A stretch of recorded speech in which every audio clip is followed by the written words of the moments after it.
Dulu tangan abang genggam doa, sekarang genggam botol ketum je. Abang sedar tak yang dulu tangan abang buat kebaikan, sekarang tangan yang sama tu cuma genggam benda yang buat abang makin lembab setiap hari. Dulu tiap pagi abang bangun, sebut nama anak, minta doa untuk keluarga, minta kekuatan. Sekarang tiap pagi abang bangun, yang abang cari pertama kali ketum.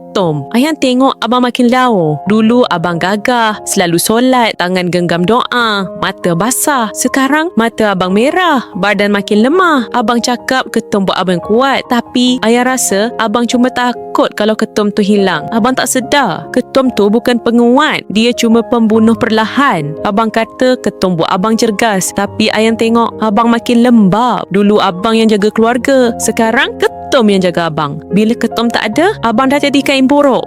Ayang tengok abang macam kehilangan semangat, hilang tenaga, hilang jati diri. Abang yang dulu gagah, sekarang hamba ketum. Kalau abang betul nak hidup macam dulu, yang penuh semangat, yang kuat, yang boleh jaga keluarga, tolonglah berhenti bagi alasan. Ikhtiar dengan pangkal jalan ekstrak dari sulur bayu. Bukan ketum yang buat abang kuat. Ketum cuma buat abang lembik. Kalau abang nak hidup sihat dan bebas, sekaranglah masa abang untuk pilih. Jangan tunggu ketum ambil lebih banyak dari abang. Tekan link di bawah sekarang.